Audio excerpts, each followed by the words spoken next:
Justice Yashwant Verma के घर पर आग लगी और आग बुझाने गई दमकल टीम को भारी मात्रा में कथित तौर पर कैश मिले हैं। इस कथित कैश कांड में अब एक नया मोड़ आ गया है। दिल्ली हाईकोर्ट के चीफ जस्टिस ने सुप्रीम कोर्ट के चीफ जस्टिस को जो रिपोर्ट भेजी, उसमें जस्टिस यशवंत वर्मा के घर से अधजले नोट बरामद होने की बात कही गई है।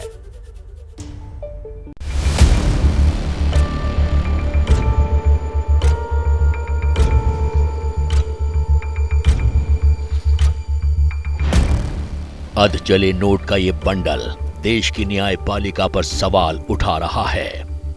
आग में जलकर राख हुए नोटों के बंडल जस्टिस यशवंत वर्मा के घर से मिले हैं। इस वीडियो को ध्यान से देखिए, एक एक फ्रेम को देखिए। जस्टिस यशवंत वर्मा के स्टोर रूम में इन नोटों की बरामदगी हुई है। जहां 14 मार्च की रात आग लग गई थी, फायर ब्रिगेड की टीम मोबाइल से वीडियो बना रही है। हर तरफ जले हुए नोट बिखरे पड़े हैं। जज के कथित कैश कांड की एक एक तस्वीर का पोस्टमार्टम करेंगे। आज 14 मार्च की रात की घटना की संपूर्ण पड़ताल होगी।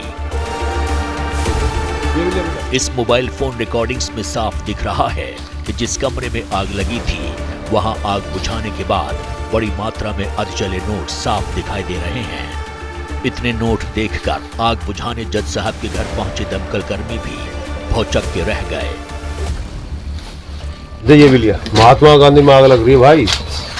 अब आपको कथित कैश कांड के दस्तावेज दिखाते हैं। सुप्रीम कोर्ट ने जस्टिस यशवंत वर्मा के मामले से जुड़े दस्तावेज अपलोड किए हैं। इसमें चीफ जस्टिस ऑफ इंडिया और दिल्ली हाई कोर्ट के चीफ जस्टिस के बीच हुए पत्राचार के अलावा जस्टिस वर्मा की तरफ से हाई कोर्ट के चीफ जस्टिस को भेजा गया जवाब शामिल है। बता दें कि दिल्ली हाई कोर्ट के चीफ जस्टिस डी.के. उपाध्याय ने इंटरनल इंक्वायरी के बाद सुप्रीम कोर्ट को 21 मार्च को रिपोर्ट सौंपी थी। 22 मार्च की देर रात सुप्रीम कोर्ट ने रिपोर्ट सार्वजनिक कर दी है। इसमें कैश का वीडियो भी है, साथ ही 3 तस्वीरें भी जारी की गई हैं। इसमें 500 रुपए के जले हुए नोटों के बंडल दिखाई दे रहे हैं।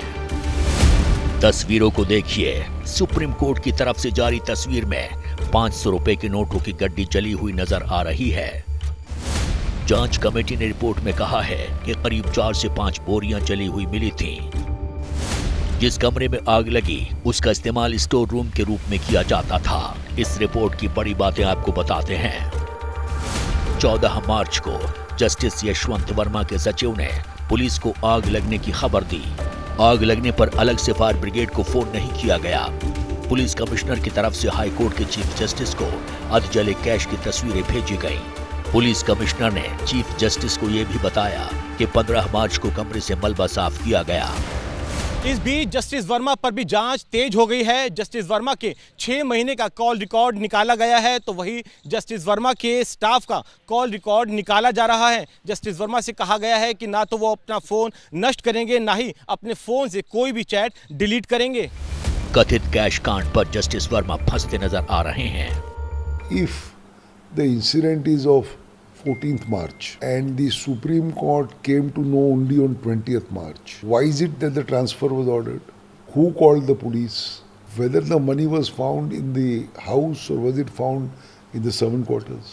Why is it that the Chief Justice came to know only on 20th and the incident has happened on the 14th? Why is it that the Chief was not informed?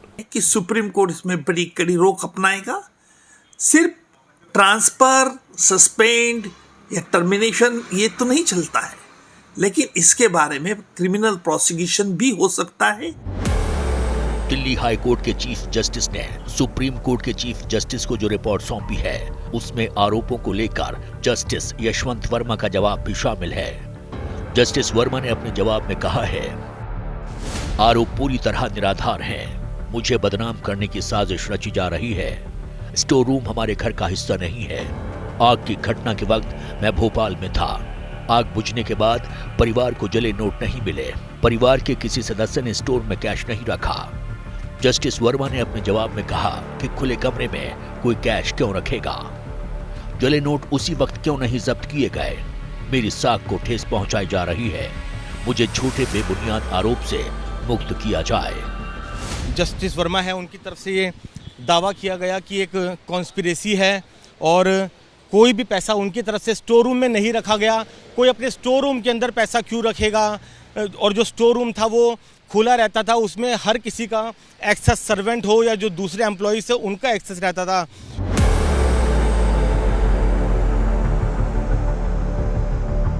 Justice Verma भले ही इस पूरे मामले में खुद को पाक साफ बता रहे हैं, लेकिन जस्टिस वर्मा के घर के अंदर कथित जले नोटों की फोटो और वीडियो अब सबके सामने है।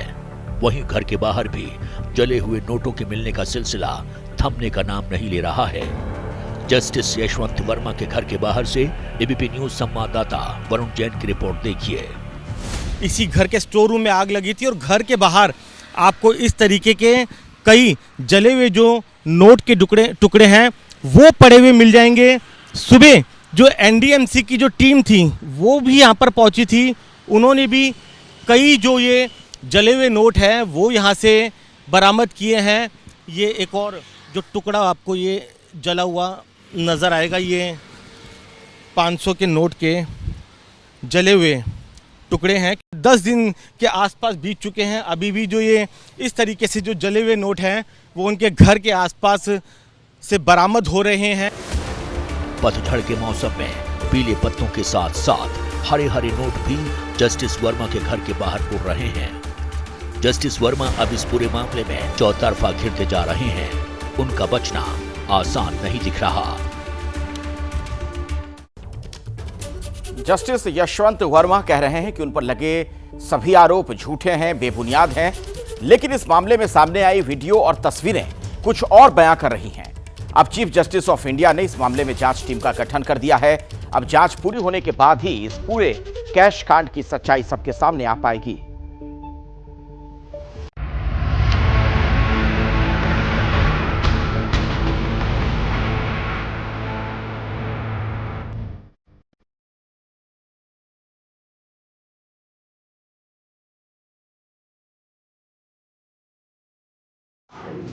स्टोर रूम में जले हुए नोट,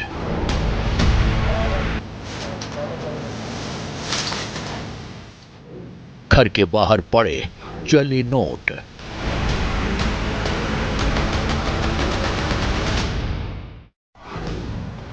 ये कथित कैश कांड में फंसे जस्टिस वर्मा के घर के अंदर और बाहर की तस्वीरें हैं। दिल्ली हाई कोर्ट के चीफ जस्टिस की सुप्रीम कोर्ट को भेजी रिपोर्ट सार्वजनिक हो चुकी है। जले हुए कैश की तस्वीरें और वीडियो सोशल मीडिया से लेकर व्हाट्सएप तक में वायरल हो रही हैं। रिपोर्ट्स के पन्नों को पलटेंगे। जस्टिस वर्मा से सीजीआई के सवालों की लिस्ट भी है। घर के परिसर में मिले इतने कैश को आप कैसे जस्टिफाई करेंगे? जितनी भी रकम मिली है उसका स्रोत क्या है? 15 मार्च की सुबह किस व्यक्ति ने जले हुए नोटों को कमरे से हटाया था? आज जो कदम चीफ जस्टिस ने लिया सर्वोच्च न्यायालय के, वो पारदर्शिता और निष्पक्षता दिखाता है, क्योंकि सारा जो एविडेंस है वो पब्लिक के सामने पेश किया गया है। इस केस में आंसर ढूंढना बहुत ही जरूरी है, क्योंकि एक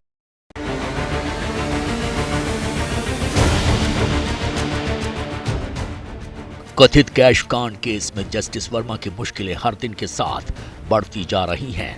सुप्रीम कोर्ट के चीफ जस्टिस संजीव खन्ना ने मामले की गंभीरता को देखते हुए जांच कमेटी का गठन भी कर दिया है। जांच कमेटी में कौन कौन है ये आपको बताते हैं। पंजाब और हरियाणा हाई कोर्ट के चीफ जस्टिस शील नागू, हिमाचल प्रदेश हाई कोर्ट के चीफ जस्टिस ये संधवालिया और कर्नाटक हाई कोर्ट के जस्टिस अनु शिवरामन जांच कमेटी के सदस्य बनाए गए हैं। जांच से सब दूध का दूध और पानी का पानी हो जाएगा। ध्यान रहे कि किसी हाई कोर्ट के जज को पद से हटाने की प्रक्रिया का पहला चरण जांच कमेटी का गठन होता है। अब जस्टिस वर्मा के मामले में जांच कमेटी बन गई है और अगर जांच कमेटी को जज के खिलाफ सबूत मिलते हैं तो इसकी रिपोर्ट संसद भेजी जाएगी। उसके बाद संसद में जज को हटाने का प्रस्ताव लाया जाता है। हालांकि अगर उससे पहले ही जस्टिस वर्मा इस्तीफा दे देते हैं तो संसद में जज को हटाने का प्रस्ताव लाने की जरूरत नहीं पड़ेगी। केंद्र सरकार भी इस मामले में जांच रिपोर्ट का इंतजार कर रही है। सुप्रीम कोर्ट कार्रवाई कर रहा है और आपके ध्यान में भी आया 3 जो जिसमें 2 तो ऑनरेबल हाई कोर्ट के चीफ जस्टिस हैं और एक जज हैं हाई कोर्ट के, उनकी कमेटी की रिपोर्ट आने दो, फिर बताएंगे। सुप्रीम कोर्ट ने जस्टिस वर्मा के स्टोर रूम के वीडियो फुटेज जारी कर दिए हैं, लेकिन इन सब के बीच आपको फायर ब्रिगेड की रिपोर्ट भी देखनी चाहिए। 21 मार्च को सामने आई ये रिपोर्ट फायर डिपार्टमेंट की है। इस रिपोर्ट में कहीं भी किसी कैश की बात नहीं लिखी गई थी। रिपोर्ट में लिखा था कि घरेलू सामान और स्टेशनरी का नुकसान नहीं हुआ था। इस रिपोर्ट पर भी सवाल उठना लाजमी है। आखिर फायर डिपार्टमेंट ने तब इस पूरे मामले पर क्यों कुछ नहीं कहा था? खैर, ये मामला अब बढ़ता ही जा रहा है। दिल्ली हाई कोर्ट के जस्टिस यशवंत वर्मा को इलाहाबाद हाई कोर्ट ट्रांसफर कर दिया है, लेकिन Allahabad high court bar association इसके लिए तैयार नहीं है। Allahabad high court bar association ने कहा है कि इलाहाबाद हाई कोर्ट कोई कूड़ादान नहीं है। जस्टिस यशवंत वर्मा का इलाहाबाद हाई कोर्ट ट्रांसफर न हो, जांच पूरी होने तक न्यायिक कार्य से अलग रखा जाए। आरोपी लोगों को न्याय देने को बिठाया तो गलत संदेश जाएगा। तबादले से न्यायिक प्रणाली की पारदर्शिता, विश्वसनीयता पर असर पड़ेगा। Allahabad high court bar association के अध्यक्ष अनिल तिवारी से एबीपी न्यूज संवाददाता मोहम्मद मोइन ने बात की। बार एसोसिएशन ने जो फैसला लिया था अब भी उसी पे कायम है। जो मीटिंग बुलाई गई है वो 24 की दोपहर 1 बजे मीटिंग बुलाई है। मीटिंग के भी पर हम कायम हैं और उस फैसले में रद्दोबदल का तो सवाल ही नहीं पैदा होता। दूसरा, इसकी बहुत विस्तृत जांच की जाए, लेकिन वो इन हाउस जांच नहीं, बाय सीबीआई और ईडी इसकी जांच हो। Allahabad high court bar association इस मामले में आर पार के मूड में नजर आ रही है। Allahabad high court bar association justice Verma के खिलाफ महाभियोग प्रस्ताव लाने की तैयारी में है। इसके लिए वो सियासी पार्टियों और सांसदों से सिफारिश भी करेगी और इसके लिए कल बैठक भी बुलाई गई है। जस्टिस वर्मा के खिलाफ Allahabad high court bar association सियासी पार्टियों की मदद लेने की तैयारी में है। वैसे भी इस मामले के सामने आने के बाद देश की सियासत भी गरमाई हुई है।